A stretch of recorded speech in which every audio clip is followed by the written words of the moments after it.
박사님 모시고 나노 테크놀로지 뵙겠습니다. 박수 한번 해주세요.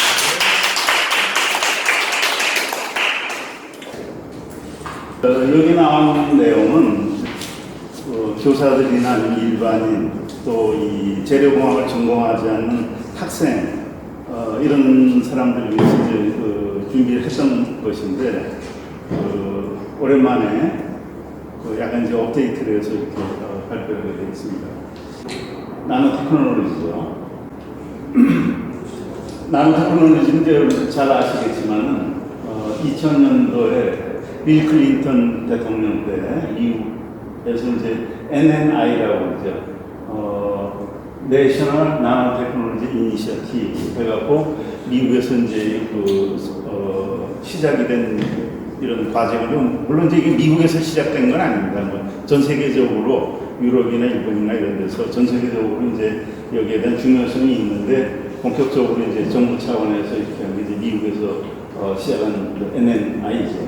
지금 이제 현재까지 보면 한 20여 년 됐는데 총 이제 누적 예산은 407억 불이라고 2022년인가 3년 기준으로 대략 예산 배분을 보면은 아직도 이제 펀더멘털한 기초 연구가 많고 응용 부분은 아직 그렇게 여기에 비해서는 기초 연구에 비해서는 작은 것 같습니다. 그건 뭘 얘기하냐면 아직도 이것이 이 기술이 태동기는 좀 벗어났다고 보지만은 그렇게 성숙한 단계나 이런 단계에 아직 이르지 못했다는 것을 이제 알 수가 있습니다. 그래서 보통 이제 나노 테크놀로지 NT라고 그러죠. NT 그다음에 여러분들 잘 아시겠지만은 IT, BT. IT는 이제 뭐 정보통신기술, BT는 이제 바이오로지, 생물 의료 이런 분야인데 그 이제 3대 21세기의 테크놀로지라고 이렇게 하죠. 이렇게 그러고 있는데 이 NT는 이제 사실은 IT나 BT의 도구로서 쓰이는 거죠. 이게 재료공학이 이제 주로 이게 바탕이기 때문에 재료라는 것이 이제 어떤 그런 다른 테크놀로지 어떤 서포트하는 기초과학에 속하기 때문에 NT가 이제 그런 측면이 있다는 거고 이거는 이제 로마 시대의 4세기경에 있었던 유리 제품입니다. 유리. 이걸 또 다른 방면에서 때문에 이렇게 색깔이 바뀝니다. 유리인데 기가 막힌 거죠. 그 원인이 뭐냐면은 이 분석을 해보니까 약 50나노미터 정도의 근입자하고 은입자를 이렇게 섞은 겁니다. 옛날에 유리 만드는 장인들이 은가루를 막 갈아갖고 거기다 넣은 겁니다. 유리 컵이 약 50여 점이 지금 발굴이 되어 있는데 그 중에서 이제 온전히 남아있는 건 9점인데 그 중에 이제 하나입니다. 그래서 뭐 또 다른 또 같은 종류의 다른 박물관을 보관하고 있는 거죠. 보면 똑같은 잔인데 이렇게 색깔이 틀려지는 게 똑같은 잔입니다. 빛을 쪼여서 빛이 어느 방향에서 보느냐, 어느 방향에 빛을 쬐는 자식이 틀려지는 겁니다. 이게 나노 입자 때문에. 근데 이 옛날 사람들은 이 장인들은 이걸 모르고 이제 만들었던 건데 유리 제품이 자꾸만 이렇게 희한한 그런 그 색을 띠는 거죠. 그래서 이 나노라는 것은 이제 원래 고대 그리스어로 난장이를 이제 의미하는 말인데 이게 좀 희한한 게 라틴어로 이제 구가 노나거든요. 노나니까 노나 나노 이게 말이 비슷해요. 우연히 일치인지 모르겠는데 하여간 구를 뜻하는 거거든요. 10의 마이너스 9승 미터라는 얘기죠. 그러니까 약 이제 공이 9개 들어가는 게 1미터가 들어야 되는데 요걸 갖다 1나노미터라고 이렇게 부르죠. 1나노미터라고 이렇게 부르는데 그럼 이제 대략 봐서 우리가 머리카락의 크기가 얼마큼 될 것 같습니까? 몇 나노 정도 될 것 같습니까? 차이가 회사하는 거 5만에서 6만 나노. 5만에서 6만 나노. 그러니까 0.5 마이크론에서 한 0.6 마이크론 정도 되는 거죠. 그러니까 아주 작은 크기다 하는 것을 이제 알 수가 있고요. 그럼 이게 이제 어느 정도 작은 크기냐 이렇게 보면은 일단 1나노라는 건 우리 이제 흔히 그 원자의 크기를 얘기할 때 옹스트롱이라는 얘기를 쓰죠. 그죠? 옹스트롱을 많이 쓰죠. 옹스트롱은 10의 마이너스 13이거든요. 마이너스 10이니까 1나노라고 하면 약 10옹스트롱 정도가 됩니다. 근데 보통 이제 원자의 크기가 뭐 원소에 따라 틀리지만은 한 뭐 2에서 3 옹스트롱이다 이렇게 친다면은 1나노미터라고 하면 원자가 한 약 3개 정도 들어가는 이런 크기를 얘기하겠습니다. 그래서 탄소 나노튜브 같은 수 나노미터 이런 사이즈고, 그 다음에 뭐 양자점이라고 그러죠. 한텀 가시라든지 이런 것. 그 다음에 뭐 우리 이제 생물체 안에 뭐 리보솜이라든지 단백질이라든지 바이러스 이제 뭐 이런 것들이 수십 나노 거의 되겠고, 뭐 세균이나 박테리아 뭐 이런 것들은 동물의 세포 이런 거는 수마이크로니까 수천 배, 수천 나노 정도가 이렇게 되는 거죠. 이런 크기를 이제 얘기를 하는 겁니다. 근데 이제 여기서 중요한 것은 나노 테크놀로지라고 이제 우리가 얘기하는 거는 보통 1나노, 2나노 이거를 물론 얘기하지만은 통상적으로 지금 나노 테크놀로지를 쭉 해오는 과정에서 대략 봐서 100나노 이하의 크기를 다루면은 나노라고 이렇게 얘기한다. 이렇게 이제 보통 규정을 하고 있습니다. 그러니까 나노라는 이제 이 용어가 유행을 하다 보니까 뭐 농담으로 그래 뭐 큰 것도 다 전부 다 나노라고 해서 야 우리는 몇 백만 나노를 해, 우리는 몇 천만 나노를 해. 농담으로 이런 얘기도 나오고 하니까 그래서 나노는 대략 수십 나노까지는 나노 테크놀로지라고 보는 거죠. 근데 이제 그거보다 더 큰 거는 이제 나노라는 용어를 쓰지 않고 이렇게 하는 것입니다. 근데 이것이 왜 중요하냐면 단순히 크기가 작다 이래서 중요한 게 아닙니다. 왜 그러냐면은 물질이 이제 여러분들이 잘 아시겠지만 물질이 어떤 물질 요소의 특징을 가지려고 하면은 너무 작으면 안 되는 거죠. 그래서 원자 크기보다 작게 되면은 그때는 우리가 예를 들어서 철이다, 알루미늄이다, 뭐 탄소다 하면은 그거보다 작으면 의미가 없어집니다. 화학적인. 그러니까 나노미터라는 것은 화학적인 성질을 그 원소 고유의 어떤 성질을 띈과 동시에 가장 작은 크기다 이렇게 얘기를 할 수가 있습니다. 그러니까 이 나노보다 더 작은 걸 왜 안 되냐 하면 그건 의미가 없어지는 겁니다. 그건 다른 분야에 다른 영역에 들어가는 거죠. 물리의 양자역학이나 이런 범위에 들어가는 것이기 때문에 자연의 한계, 물질의 성질을 띈 그런 범위 내에서 가장 작은 크기다. 이렇게 이제 얘기를 할 수가 있겠습니다. 이런 개념을 처음 얘기한 사람은 리차드 파인만이죠. 1959년에 인터넷 사이트에 들어가면은 이 파인만이 하는 그 강연 내용이 있는데 작은 세계에 가면은 할 일이 굉장히 많다. 뭐 이런 뜻이죠. 그래서 물질이 큰 크기에서 작은 크기를 오게 되면은 새로운 성질이 나올 것이다 하는 걸 예측을 했던 물리학자 리차드 파인만이.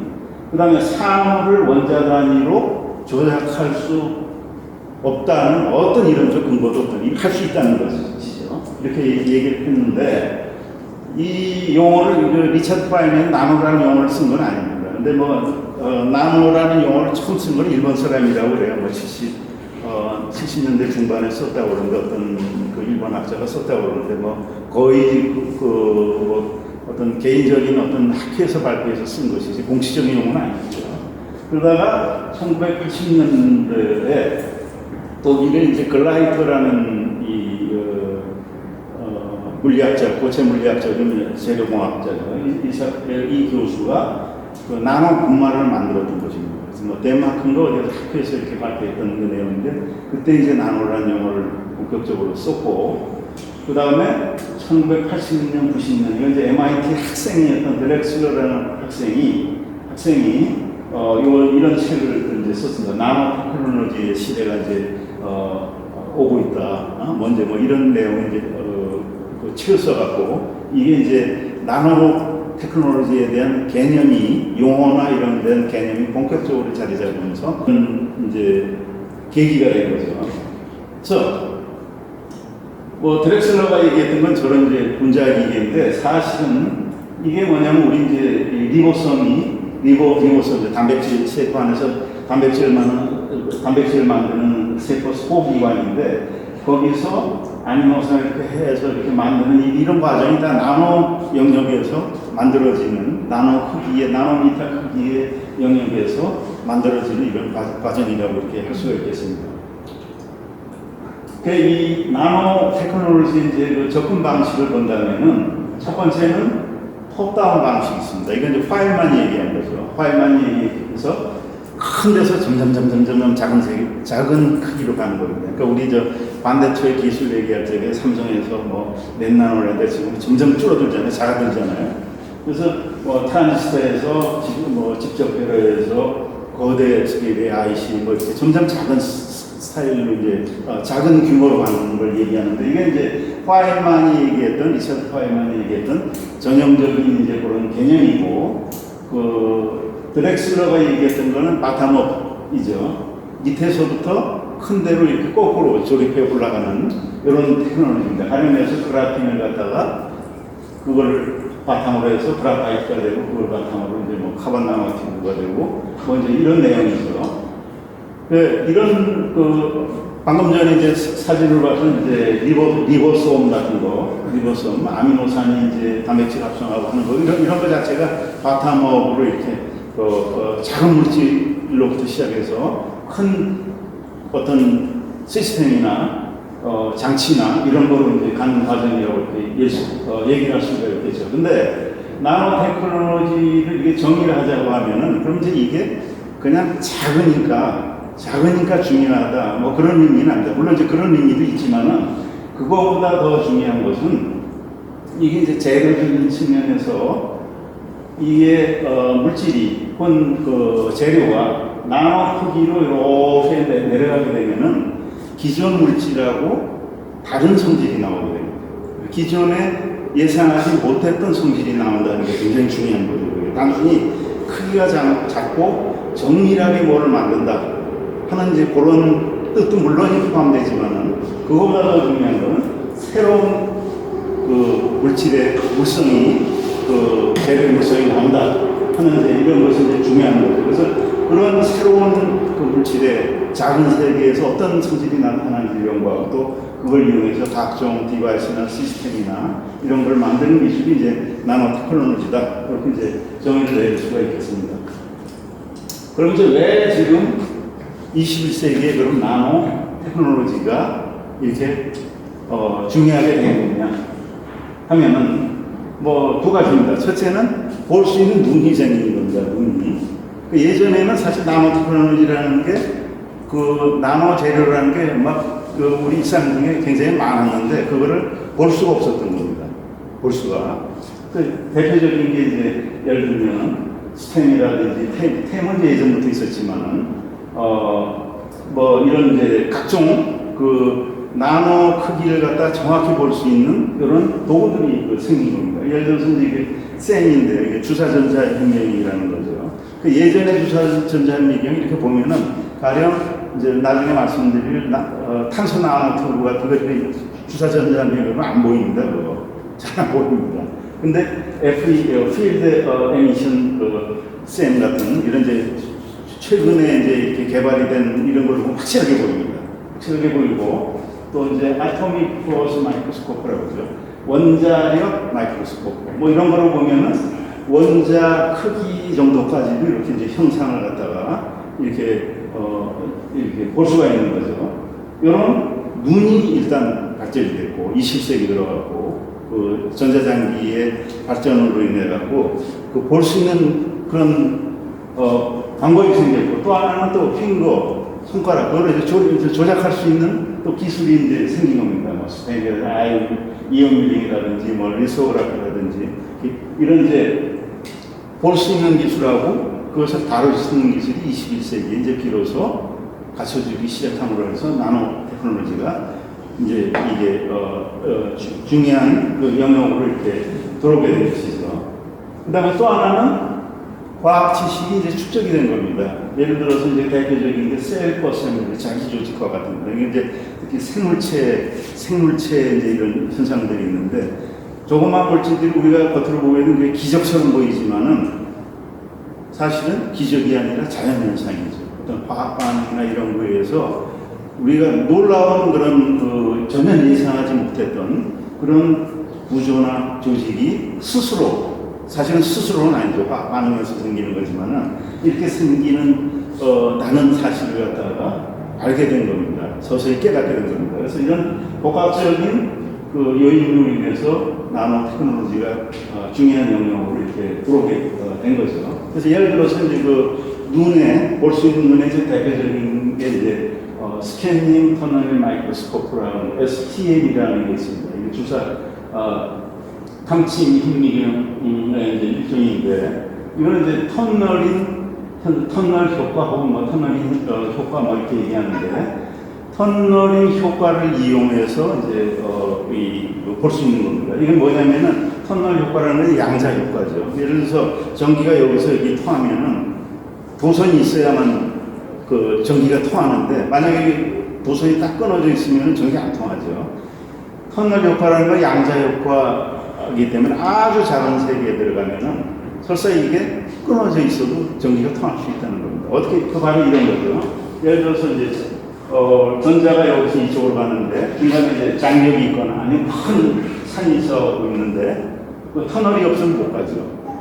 터널이 없으면 이제 통과를 못 하는데 양자 효과, 이건 이제 우리가 이제 통상적으로 얘기하는 그 기존의 이제 물리학인데 양자 세계에 들어가게 되면은 여기서 여기로 물질이 장력이 있어도 갈 수가 있는 거죠. 어떻게? 양자 효과라는 거는 필연적으로 일어나는 현상이 아니라 통계역학적으로 일어나는 확률적으로. 그래서 이게 간격이 좁으면 많이 확률적으로 많이 통과를 할 수 있고, 우리가 만약에 이제 이렇게 두꺼운 두께라면 거의 통과를 못 할 겁니다. 확률적으로. 이게 어디까지나 확률의 문제이지, 마치 큰 언덕이 있어갖고, 뭐 고개가 있어갖고, 뚫고 못 가는데, 이 터널 효과가 있으면 얼마든지 갈 수 있다는 얘기입니다. 이 현상을 이용한 그 현미경입니다. 이렇게 갈 수 있다는 거죠. 이렇게 못 가는데 양자 효과, 이 터널 효과가 있으면은 이렇게 이런 현상이 일어날 수 있다는 거죠. 이 스캐닝 터널이 이제 그 마이크로스코프 같으면은 어떻게 되어 있냐면은 뭐 기본 원리는 뭐 여러 가지 방식이 있는데 이렇습니다. 이게 물체의 표면인데 물체의 표면에 이제 캔틸리버라고 하고 뭐 탕치면은 아주 미세한 침이 훑어갑니다. 그 스캐닝이라는 건 훑어간다는 얘기고 이거는 뭐 접촉하는 방식도 접촉 안 해도 됩니다. 여기 이제 전류를 이렇게 여기로 이제 흐르고 이렇게 되면 원래 터널 효과가 없으면은 접촉이 안 돼 있으면 전류가 통하지 않죠. 근데 터널 효과가 있으면은 전류가 통할 수가 있습니다. 확률적으로. 그래서 그거를 감지를 하는 겁니다. 감지해서 훑어갖고 이게 이제 원자라고 한다면 이런 식으로 훑어줍니다. 꼭 이렇게 뭐 긁는 방법도 있고 아니면 꼭 저걸 하지 않아도 됩니다. 그래서 이게 공간이 있어도 갭이 있어도 이 거리가 이제 충분히 짧거나 그러면은 전기가 통하는 거예요. 이걸 통하는 전류를 갖다가 이 소프트웨어를 처리를 해서 영상을 만드는 거죠. 그거와 비슷한 게 아까 이제 말씀드린 아토믹 포스 마이크로스코프 AFMA라고 하는 뭐 이런 건데 사실 이거는 한 20년 전, 뭐 15년 전에 굉장히 비쌌어요. 이 탐침, 침 하나에 뭐 몇십만 원 했던가 그래요. 그래서 아까워서 잘 못 쓰고 그랬는데 우리 학교에도 있었는데. 근데 지금은 우리 이제 학교에 있던 어떤 기회가, 동료는 그냥 자기 실험실에서 이렇게 만들더라고요. 실험실에서 돈을 몇 푼 안 들고 만들어요. 그만큼 테크놀로지가 좀 발달했고 아주 이제 흔하게 된 거죠. 그러니까 이런 식으로 만들면 이제 뭘 하냐면 여러분들 이걸 보면 흑이온 탄소 원자를 이렇게 아까 그 탐침을 해갖고 이렇게 형상화하는 겁니다. 이게 이제 탄소 원자인데 사실은 우리가 탄소 원자를 볼 수는 없죠. 원자라는 건 물질이 아니기 때문에 물질이다 파동인 동시에 그 참 애매모호한 존재잖아요. 뭐 이제 양자역학적인 이런 이제 실체이기 때문에 저게 원자의 모습은 아니지만 그렇지만 탄소 원자로 인해서 생긴 효과를 형상화한 거죠. 형상화. 그래서 어쨌든 간에 뭐 탄소 원자로 보면 돼요. 이거는 규소, 실리콘 표면의 실리콘 원자를 형상화한 겁니다. 그래서 유명한 사진이죠, 저거는. 그 IBM에서 그렇게 볼 수만 있는 게 아니라 또 저렇게 원자로 제논 원자인데 제논 원자 IBM 그리고 원자 조작을 해갖고 원자를 땅땅땅땅땅 이렇게 그 조작을 한 거죠. 아까 이제 손가락을 만든 거죠. 그다음에 일본에서 원자 그러고서 이 원자입니다. 이거 하나하나가 이런 식으로 하는 이런 이제 기술이 이건 이제 원자의 이제 그 위치를 갖다 이렇게 나타내는 것인데 이렇게 된 것입니다. 그래서 이게 이제 나노 테크놀로지인데 나노 테크놀로지가 이제 지금은 상당히 발전을 해갖고 초창기에는 이제 주로 재료공학적인 측면에서 이렇게 했는데 지금은 이제 디바이스라든지 시스템이라든지 이런 쪽으로도 이제 이렇게 갔는데 지금 오늘 제가 이렇게 말씀드리는 건 이제 주로 재료 위주로 이렇게 하겠습니다. 왜냐하면 또 이 분야는 뭐 센서는 좀 안 그렇지만은 이 분야는 아직 이제 그 개발이 그렇게 아직 이제 크게 진전이 되지 않고 많은 연구 개발을 하고 있지만 그렇기 때문에 주로 재료 분야로서 그렇게 북한에서 이렇게 말씀을 드리겠습니다. 자, 그럼 이제 나노 크기가 되면은 무엇이 달라지는 겁니다. 나노 크기, 재료가 물질이 나노 크기가 되면은 첫째는 양자 효과가 일부 개입한다는 겁니다. 아주 작아지기 때문에 양자 효과가 생기는 겁니다. 일반 통상적으로는 아까 이렇게 전선이 있는데 중간에 어디가 끊어지면 전기가 안 통하잖아요. 근데 양자 효과가 되면 통할 수 있잖아요. 그런 효과들이 생길 수 있다는 거죠. 일부 다는 아니지만 상당 부분이 생길 수 있다는 거고 또 하나는 물질의 표면이 그 재료의 표면이 굉장히 중요한 역할을 하고 그것이 이 나노 재료가 일반 재료하고 다른 어떤 물성을 가지는 데 중요한 역할을 한다는 거죠. 이 두 가지 요인이.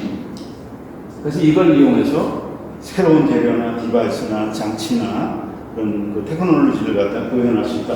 이렇게 말씀을 드릴 수 있겠습니다. 자, 그래서 예를 들면 뭐가 틀려지느냐. 예를 들어보죠.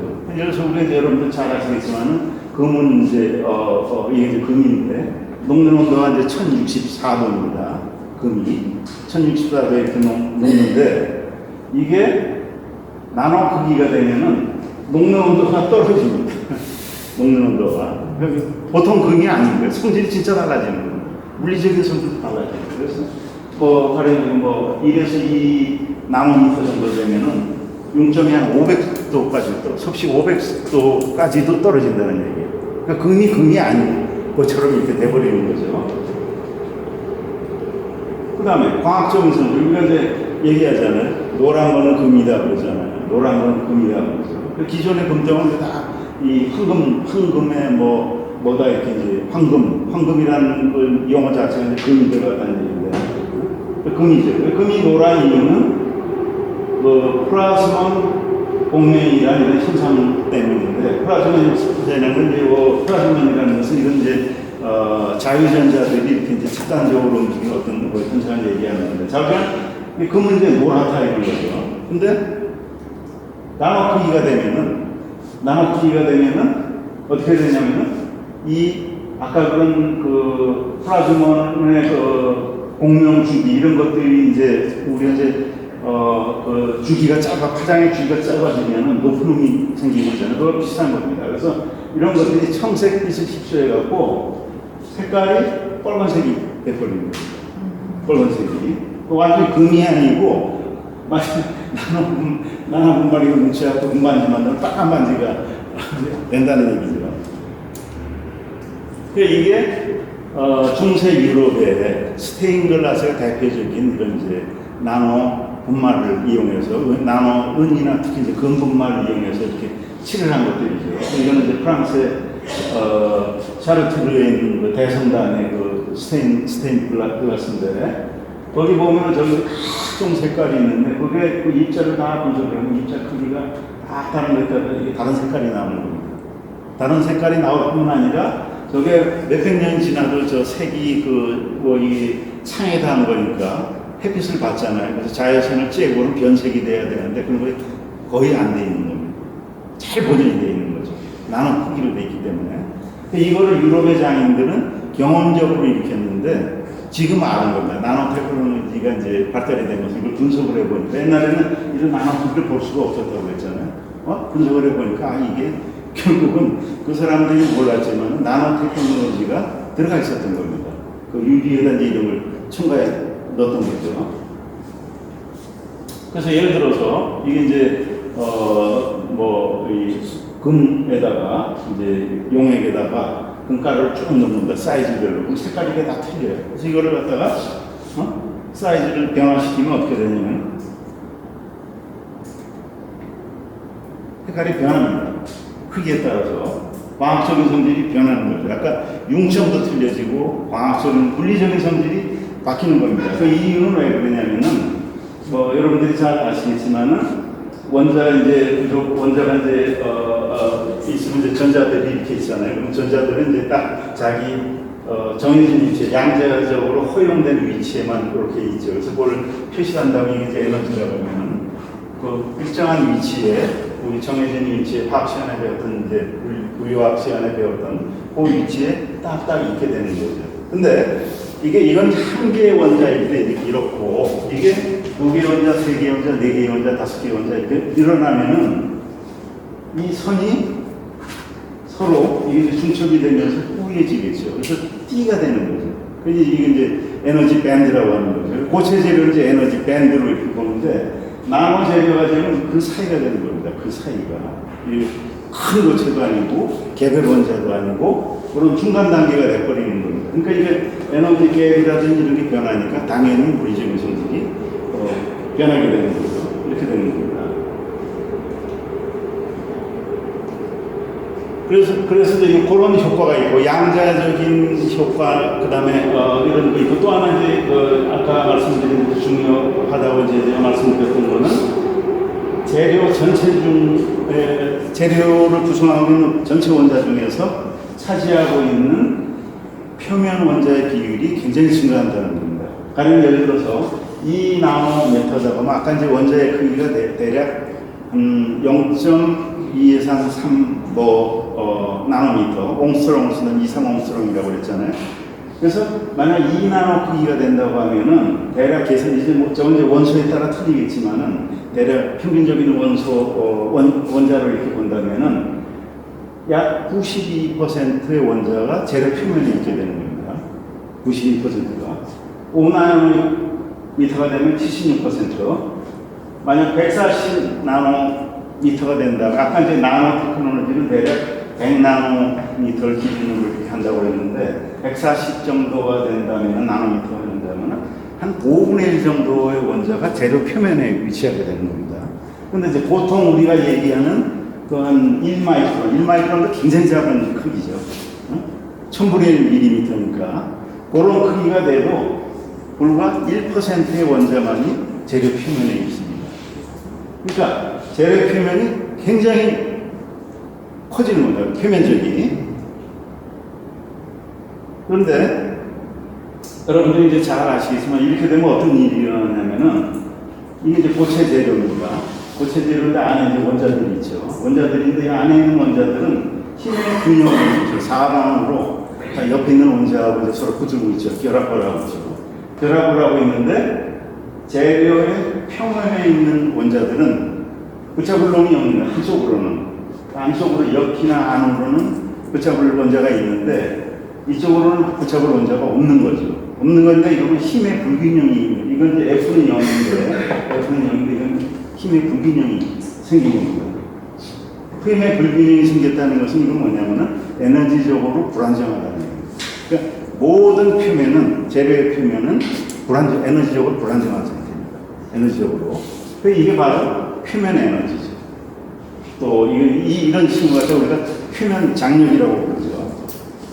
이제 대표적인 게 이제 액체 같으면은 이제 고체 표면에 이런 걸 컴퓨터를 이루고 이렇게 되는데 이 이유는 여기는 당기는 힘하고 표면에서 당기는 힘하고 틀리기 때문에 그 힘이 표면 장력이 이렇게 되고 이게 이제 모세가 현상을 일구하는 현상. 이게 이제 표면 에너지죠.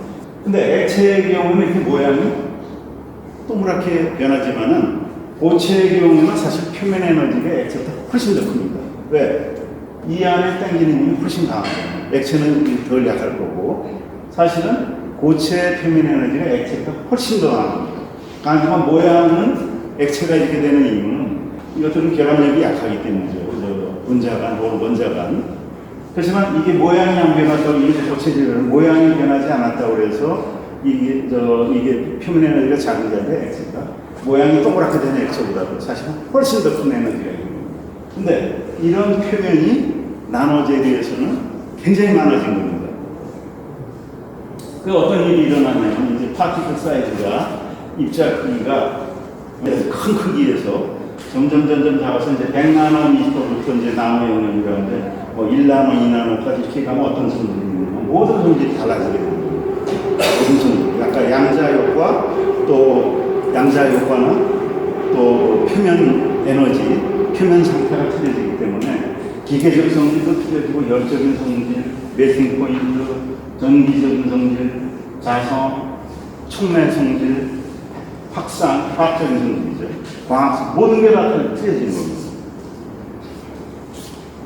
예를 들어서 이거는 이제 실제 금 입자를 오븐에는 전자연명을 본 건데 하나하나 이제 금 입자입니다. 그걸 이제 표현하자면 이제 이렇게 되는 거죠. 이렇게 되자고 이 금 입자들인데 표면이 굉장히 이 입자 크기가 작아지면은 똑같은 1g의 금이라고 해도 덩어리금하고 이렇게 나노미터 사이즈로 된 거하고 표면적이 엄청나게 많아진 겁니다. 나노미터가 되면은. 이렇게 되면 뭐냐면은 이런 원자들은 어떻게 되겠습니까? 이런 상태가 되면. 에너지적으로 불안정하잖아요. 그럼 어떤 현상이 일어나겠습니까? 동그랗게 되겠죠. 예? 동그란 건 이제 액체에서 동그라는데 이거는 워낙 힘이 강한 겁니다. 고체는. 동그랗게 되지가 않습니다. 어떤 현상이 일어나요? 아니, 튀어나와서 이게 워낙 강하기 때문에. 이게 워낙 강하기 때문에. 그 고체는 이 고체 결합 에너지는 굉장히 누군가 반응하는 놈이 있죠. 어떤 놈이가 지나가는 걸 붙잡으려고 합니다. 기체들이죠. 막 자유롭게 다니는 놈들 기체니까 온갖 물질을 다 흡착시켜요. 흡착이라고 그러죠. 어드소프션하려고 하는 겁니다. 흡수가 아니라 흡착. 그래서 모든 물질을 다 표면 에너지 갖고 흡착성이 모든 원자를 다 끌어당기려고 하니까 쉽게 산화되고 쉽게 기체하고 반응하고 그 다음에 이런 현상이 일어나는 거죠. 표면 구조가 일단 통상 재료하고 많이 달라지고 그 다음에 여기는 보시다시피 재료 안에는 이제 금속 같으면 일정한 결정 구조를 갖고 있는데 재료 표면은 엉성합니다. 대략적으로 원자 구조가. 구조도 틀려지고 그 다음에 각종 물질하고 흡착을 하게 되니까 산화층 이런 물리적 흡착, 화학적 흡착 해갖고 흡착층이 필수불가하게 이렇게 생깁니다. 아까 이제 금 같은 거는 안 생겼던 이유가 금은 산화가 거의 안 되는 금속이죠. 그렇기 때문에 그렇지만 다른 금속이라고 하면 다 흡착을 합니다. 웬만하면은. 그 다음에 이게 표면이 많으면은 뭐냐면은 쉽게 산화가 되고 촉매 성질이 엄청납니다. 화학 반응성이 엄청나게 높아집니다. 나노재료가 되면은.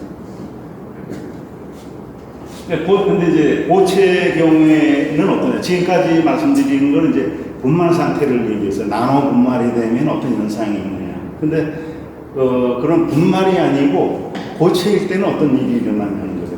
그래서 나노 결정립 재료가 되면 어떤 문제가 있냐면은 이게 워낙 작다 보니까 아까 그런 선결함 같은 원자 배열 물질의 이 내부에는 그런 결함이 별로 없어집니다. 그 대신에 결정립은 많아진 거죠. 근데 결정립은 아까 말씀드린 대로 정상적인 재료 내부 구조하고 틀리다고 그랬잖아요. 예를 들면 이런 식입니다. 도식적으로 표현하자면은 엉성하게 원자들. 대략적인 계산하면 이제 이 구리 원자 같은 경우에 본다면은 보통 재료가 이제 평균 결정립 크기가 10마이크론이다. 0.01mm 하면은 전체 원자의 0.01%만 있게 있습니다. 근데 나노 재료가 되면은 10나노미터가 되면 50~60%가 이런 상태가 됩니다. 성질이 완전히 틀려지는 거죠. 재료 성질이. 근데 나노 크기가 되면은 여기 이제 선 디스로케이션 선들 이게 없어져 버리는 겁니다. 없어져 버려갖고 완전히 다른 기계적 성질이 달라지는 겁니다. 그래서 이제 뭐 조금 전에 그거는 잘 뭐 이거 모르셔도 되고 결론만 요약을 하자면은 요거는 일반 나노 재료고 요거는 아까 글라스는 뭐 비정수 재료라고 그랬죠. 뭐 원자별보다 계산으로 된 거라고 그랬잖아요. 비정수 재료고 요거는 마이크로 재료 우리가 보통 하는 통상 재료인데 그것이 똑같은 재료라고 하더라도 성질이 이렇게 틀립니다. 밀도, 뭐 탄성계수, 파괴 강도, 초전도, 임계온도, 디바이온도, 열평 이상 다 틀립니다. 예를 들어서 인장 강도 같으면은 한 10배가 증가했죠. 10배 이상 증가했죠. 근데 물론 이거는 입자 크기에 따라 다 틀리고 어떤 방법으로 준비되면 다 틀립니다. 그러니까 단순히 예만 그린 건데 한 가지 더 이제 추가해서 말씀드리자면은 이렇게 덩어리로 된 상태의 나노 재료는 아직 제대로 만들고 있지 못해요. 이 실험은 다 뭐로 한 거냐면은 1,2g을 한 거 나눠분말 모아갖고 뭉치게 해갖고 조그만 거 갖고 조사한 물성입니다. 그래서 이 값은 굉장히 틀려질 수가 있지만 중요한 것은 뭐냐면은 물성이 완전히 틀려진다.